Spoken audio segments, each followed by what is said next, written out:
Alright, this is a video on how to disassemble Millers Falls ink ring drill, one of their larger models.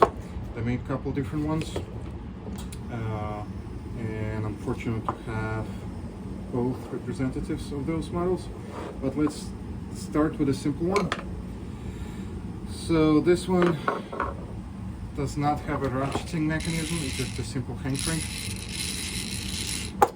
The ratcheting one will have a crank like this with the ratchet selector right there, and we can take a look at it a little bit later. Let's set that aside. So first you want to take the main gear off with a hand crank in it. So simply unscrew it,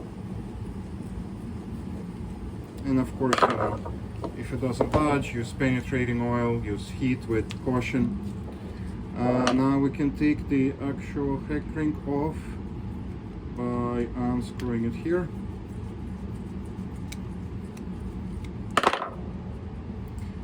And that's how far I would take it.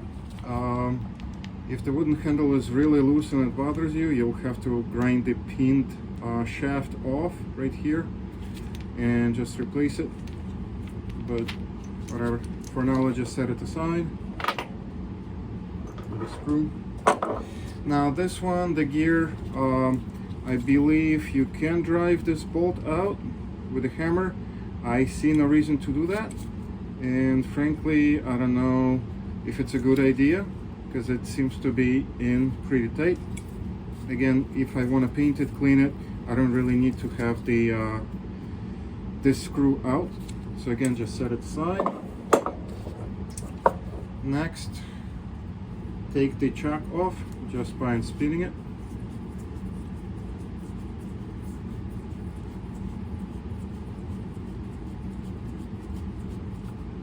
Now, you can disassemble the chuck as well. Let's see. I already loosened it up, so I can just unscrew it. So you see two dimples here. If you're lucky, it's going to be fairly easy to loosen it up. And here's my poor man's pin wrench. You know, a couple screws of the right size that will fit in the dimples. Put in a wrench like this. Hopefully you can see it. Right. Align them with the dimples, and you can unscrew it. Righty tighty, lefty loosey applies here as well. Now, to loosen it, I wrapped it in some piece of rubber, put it tight in my vise, and used my poor man's pin wrench. So let's loosen up the chuck. So that's one part of the chuck. Then this I might have to push out with the punch, carefully so. And these are the jaws. One of them came off already from the spring. Okay, good thing it didn't fall far. They use these little hooks.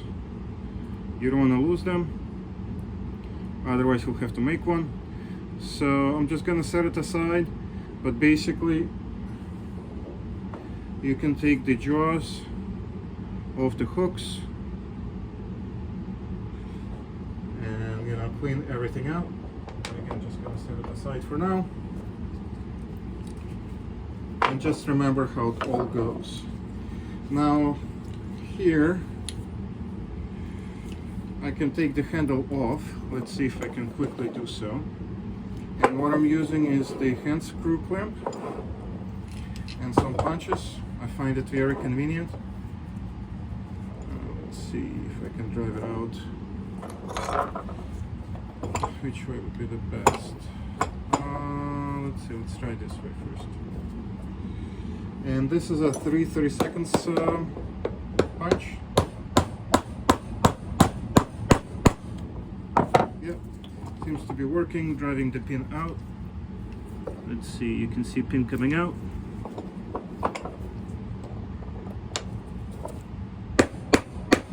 Let's see, let's put it a little bit this way.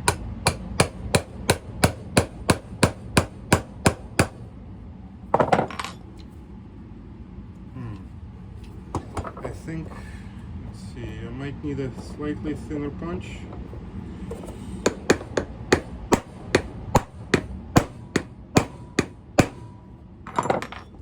Yeah, this one doesn't want to come out. Let's see if I can grab a thinner punch here and use that.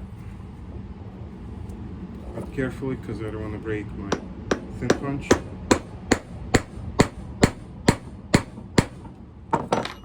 Well, that doesn't want to come out. Oh, it's because it's a slightly bent pin. Let's see if I can just grab pliers.